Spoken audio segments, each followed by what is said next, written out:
มื้อนี้เดือนแจ้งเด้พี่น้องแต่ว่ายังบ่ทันได้เต็มดวงพรุ่งนี้จะพระจันทร์เต็มดวง100%มื้อนี้แค่99%เนาะเพราะว่าพรุ่งนี้วันพระใหญ่เพ็ง15ค่ำพระจันทร์เต็มดวงเสียงกบห้อง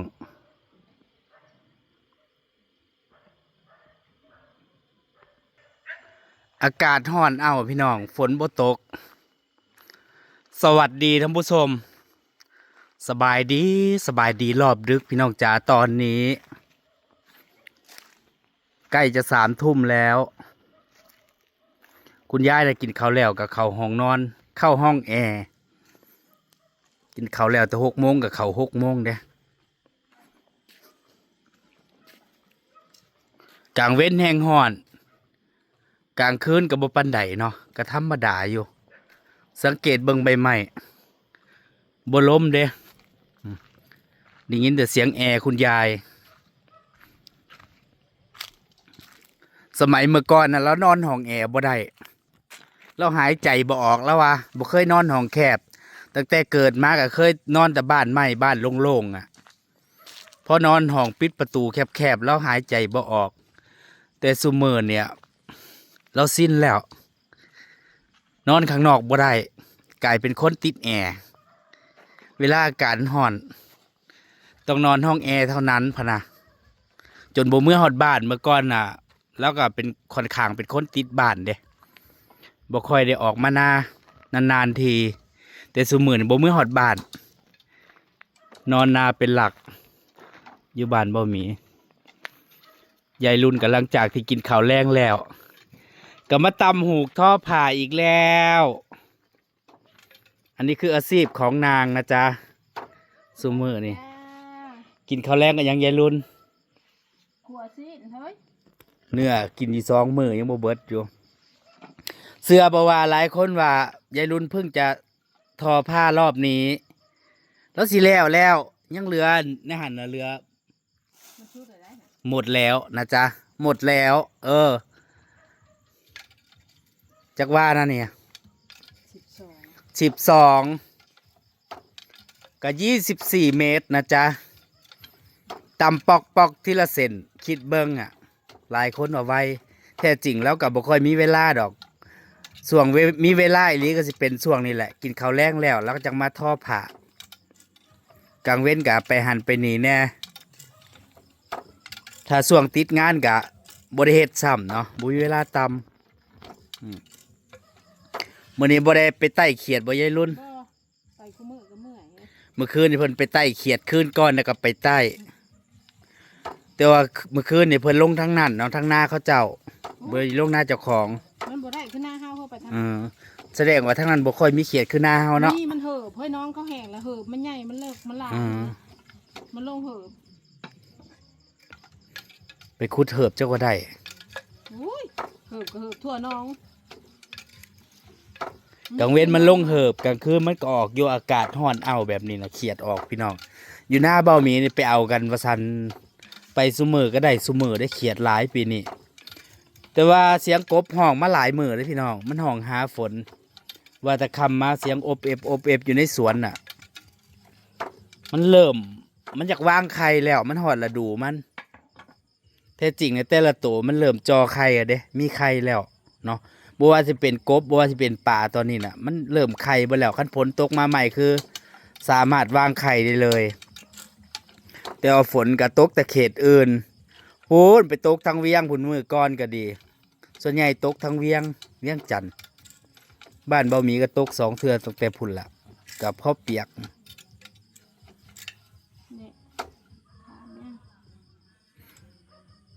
อันนี้เป็นงานออเดอร์เลยพี่น้องกะสิบ่ได้ค่อยเฮ็ด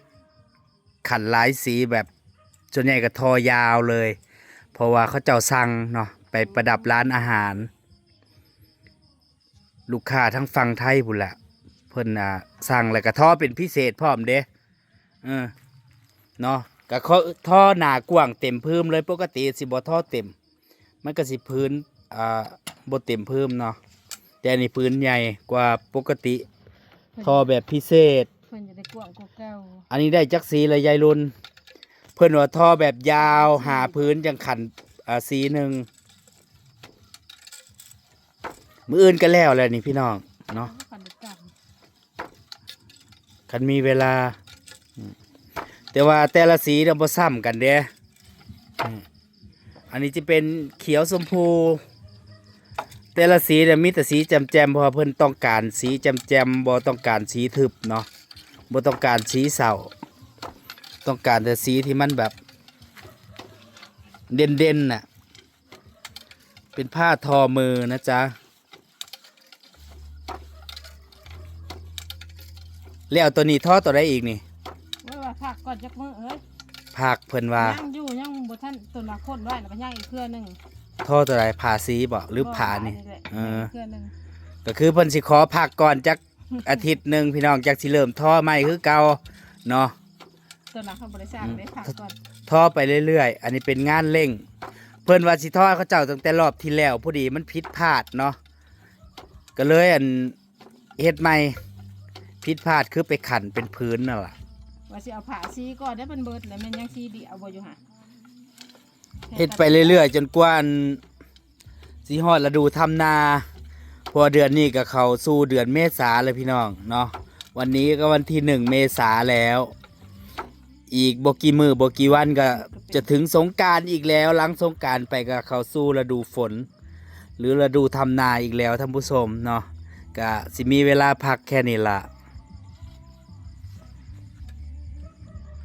ยายมาแล้วก็ทอดผ่ามัดมีได้เสมอเดี๋ยวบ่มีสิพาไปเบิ่งพี่น้องจ๋านี่อันนี้คือสถานที่ทำงานของยายรุนแต่ละมือก็อยู่ตรงนี้แหละอยู่ข้างเถียงเปิดไฟ แต่ว่ากระบอห่อนคือกลางเว้นเด็กกลางเว้นมันสิฮ้อน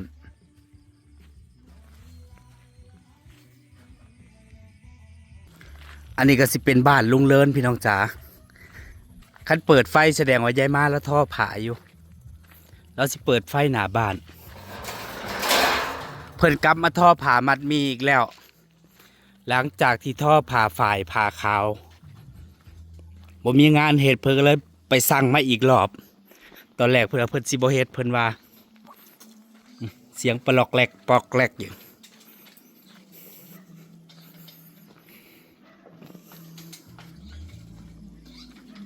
ลุงเลินน่ะดูทีวีอยู่ด้านในท่อได้จักมือเลยยายมา2 วันแล้วนะจ๊ะเปิดพัดลมพี่น้องวึงอยู่มันห่อนมึงแน่คือบ่เปิด2 โตรถยายมาค่าไพ่พุ่งกระจายเลยสิบอกให้ค่าไฟเจ้าเดือนนี้เดือนอันจ่ายเท่าไหร่เดือนก่อนนั่นใจ9,000 กีบประมาณ10 กว่าบาทพี่น้องมันเป็นจังซี่มาจากเดือนแล้วห้องกันเป็นเดือนนี่แหละเดือนที่เชียร์มาเดือนก่อนค่ะแล้ว2 เดือนนี่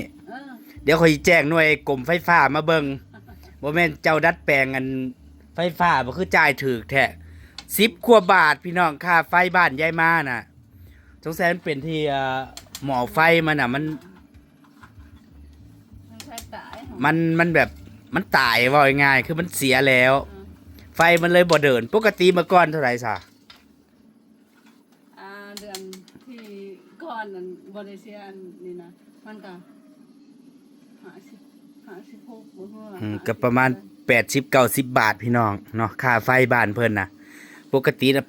80-90 บาทนะจ๊ะถ้าไล่เป็นเงินบาทเงินกีบก็ประมาณ 50,000 กีบ 50,000 กว่าประมาณนั้นเนาะก็บ่หลายได้บ่ปานใดเพราะว่าเพิ่นบ้านเพิ่นก็มีตู้เย็นแล้วก็พัดลมไฟนี่แหละแค่บ่ได้ใช้หยังมากมายก็ปั๊มน้ำเนาะบ้านเบาหมีเนี่ยมันพ่วงหลายหลังอีกตู้แช่ตู้เย็นกับปาไป4 ตู้แล้วตู้ทำน้ำเย็นและเครื่องทำไอติมแล้วก็อยู่หลายคนแล้วก็เปิดน้ำใส่ปั๊มน้ำคอกหมูแน่ฮดพักแน่นั่นนี่ไฟก็เปิดอยู่ทั้งบ้านก็ไปปาไปเกือบล้านกับประมาณ1,000 กว่าบาทเมื่อก่อนนะแ แค่4-500เองเด้ตั้งแต่ค่าไฟขึ้นนี่ก็แพง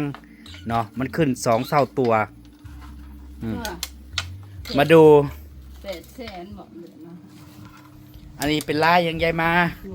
มันเป็นลายคอผสมกับลายซอพี่น้องนะเห็นบ่ อันนี้แดนมันของเฮ็ดแดนตัวนี้แล้วก็โพกับมันแท้น้อยก็บ่ต้องเฮ็ดของมัน เอากับแบบออเดอร์เขาเจ้าเนาะอันนี้เป็นลายคอผสมซอนะจ๊ะนี่มันเป็นผ้ามัดมีสไตล์บ่หัวมันเป็นผ้าย้อมคามบ่เนาะผ้าย้อมคามส่วนใหญ่เขาเจ้าฮิตกัน อยู่ทั้งภาคอีสานกับหลายภาคอยู่ได้ที่เขาเจ้าท่อผ้าสไตล์นี่ผ้ามัดมีส่วนใหญ่ก็อยู่แถวสกลขอนแก่นนครพนมผุ่นมุกดาหารแถวเขตอีสานนี่นะอุบลเนาะ มันแท้ ก็หลายจังหวัดอยู่เนี่ย เอาตัวนี้เฮ็ดแดนนะคะโพ มันเป็นผ้าย้อมคามนะจ๊ะท่านผู้ชมงามบ่เจ้าวะอืมอันนี้กาเขาเจ้าเฮ็ดตามออเดอร์เด้ก็บ่ได้มีสิทธิ์เลือกว่าสิเฮ็ดสีใดลายใดเพราะว่าเขาเจ้ามีเฒ่าแก่พวกนายทุนเขาเจ้าน่ะ เขาเจ้าทำตามออเดอร์แบบคล้ายๆคือส่งออกนอกส่งไปไทยน่ะ เขาเจ้ามีลูกค้าประจำอยู่แล้วเป็นบริษัทส่งออกประมาณนั้นเนาะเขาเจ้าก็ ช่วงเขาโรงงานแต่ดีเขา ออกแบบมาเอาลายนั่นลายนี่ก็มีคนเฮ็ดให้เขาเจ้าแล้วก็มารับจ้างให้คนรับจ้างท่ออีกทีนึงเนาะรับจ้างท่อนี่ก็บ่ได้แพงดอกพี่น้อง เข้าให้เมตรเท่าไหร่ดิพื้นเท่าไหร่ ซ้ำเก่า พื้นเท่าไหร่นี่ อ่า22 22,000 กีบบ่ได้ฮอด50 บาทเด้ พอขึ้นก็บ่ได้บ่ขึ้น มันบ่ได้ฮอด40 บาทบ่ฮอดอยู่บ่เนี่ย บ่ขึ้น เพราะว่าตอนนี้เงินมันเฟ้อเด้ร้อยหนึงน่ะเกือบ 70,000 กีบพี่น้องประมาณ 68,000 กีบน้อยๆเนาะแต่อันนี้เขาเอามาเป็นเงินกีบถ้าเทียบเงินบาทกับบ่ได้มันบ่ได้ฮอด40 บาทนะเนาะแต่เงินมันเฟ้อแล้ว แต่ว่าค่าแรงก็ยังเท่าเดิมอันนี้เขาสิเว้าเป็นผืนเด้พี่น้องคิดให้เป็นผืนหนึงก็จะมี2 เมตรประมาณนั้นเนาะเป็นผืนหรือเป็นวา พื้น ส่วนใหญ่เขาสิ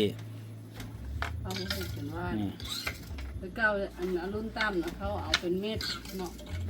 อรุณต่ำอยู่ในบ้านใหญ่นี่ก็มาละหานะห่างแต่คนละเจ้า อันนี้เจ้าเก่าบ่ เจ้าเก่าน่ะแล้วบรรณค งานทอผ้ามันมีมันสิซ่าบ่ได้คือของยายรุ่นเด้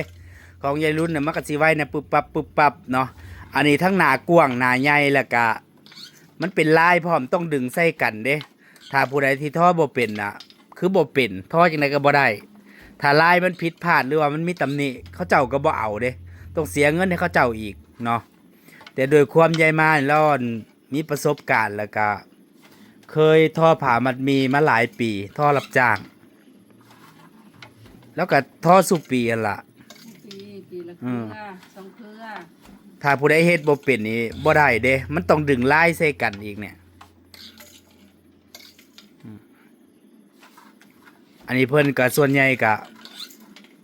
ท่อผ่ากลางคืนซะส่วนใหญ่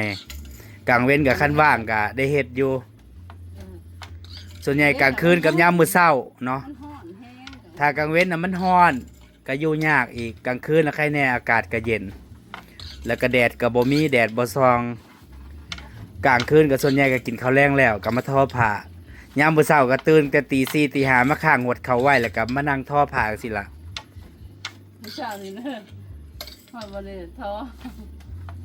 นอนตื่นสวยเช้าหนึ่งมือตาเหรอเพราะว่า จนแดดขึ้น แจ้งต่าง อันนี้ก็เดี๋ยวเพิ่นก็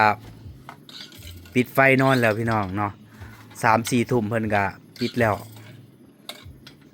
แต่ ยังเสียช่องทุ่มเลยโห ตอนนี้จะ3 ทุ่มแล้ว นี่นะ 50 นาที2 ทุ่ม 50 นาทีเนาะก็แป๊บเดียว ดำไฟขาวกับยาเฉื่อยนะจนย่าน ย่านตั้มน่ะพันพักกันเมื่อเฮือนพักเฮือนมันพักกันกราบกับโทรศัพท์อีกกันดอกอีกจนจะเที่ยงคืนอยู่เนี่ย กินข้าวแรงก็ยังยายมามื้อนี้ ทำยังวะอายจะแกงผักบุ้ง แต่ว่าอันผ่านี่มันสิยาวเด้พี่น้องเนาะ มันใหญ่ มันสิยาว เครื่องหูกนี่มันสิยาว 40เพิ่น 40วา 40เพิ่น 40ผืน80 เมตรนะจ๊ะคิดดูของยายรุ่นยังว่าแค่24 เมตร อันนี้80 เมตรพอท่อไปแล้วมันยาวแล้วก็ม้วนพี่น้องม้วนแล้วก็ท่อไปอีก มันยาวแล้วก็ม้วนเข้าเนาะได้จักผืนยังตัดนะ10 ผืน 10เพิ่น 10 ผืนแล้วก็ตัดไว้บางทีก็ไปส่งเจ้าของเขา แม่น เนาะเครือหนึ่งนี่ตัดอยู่ 4เทื่อ 4 เทื่อตัด มันมีจักรลายรอบนี่ 2 2 ลาย ฟัง แต่ว่าผ่ามัดมีเขาก็เอามาให้เป็นมัดเด้พี่น้อง แล้วเขาก็ต้องมาตัดอันที่มันมัดมีออกน่ะ ตัดแล้วก็มาปั้นหลอดเนาะปั้นหลอดแล้วจังมาท่ออีกบ่แม่นว่าเขาสิปั้นหลอดให้เด้เขาเอามาเป็นมัดให้แล้วมาปั้นเองท่อเอง แต่ว่าบ่ได้คน แต่เครื่องหูเขาจะเอามาให้เองเนาะ บ่ได้คน นี่ ไม่ได้มาตัดนี่แล้วก็มาปั้น แต่ว่าหลอดมันก็บ่คือหลอดท่อผ่าทั่วไป มันต้องเอาเสือกร้อยห้อยไว้ ตามคิ้วตามอันนั้นมันสละลายมันสลับกับบ่ได้อีกเด้ บ่ห้อยก็สลับอีกแล้ว นี่ วงการทอผ้ายายมาแล้วก็สืบมาแต่รุ่นแม่แล้วพุ่นละเนาะ แต่เป็นผู้ชายนะแม่พาเฮ็ด แม่บ่มีแล้วกับรุ่นแม่รุ่นทวด เมื่อก่อนน่ะยายทวดบ่มีกะท่อผ่าไหมเด้เลี้ยงม่อนเลี้ยงไหมสมัยตะกี้บ่มีก็เกิดทันอยู่ แต่ซุมื้อนี่บ่ได้เฮ็ดเนาะแม่บ่มีนี่ผ่าลายประเภทผ่าลายผ่าหยังแล้วก็เฮ็ดเป็นเบิด แต่ซุมื้อระวางมือแล้วเหลือแต่ยายรุ่นสืบทอด จากคุณยายแม่น้องเหมยก็เฮ็ดเป็นอยู่แล้วก็บ่ค่อยได้เฮ็ดดอกซุมื้อนี่เนาะนั่นแหละพี่น้องจ๋าหลังจากกินข้าวแล้วกันนี่แหละคืองานของแต่ละคนพี่น้องเดึกดื่นแล้วสิมื้อหารับหานอนก่อนมื้ออื่นก็ทำงานใหม่ ไปแล้วท่านผู้ชมสบายดีราตรีสวัสดิ์ไปหานอนยายมาจะ3 ทุ่มแล้ว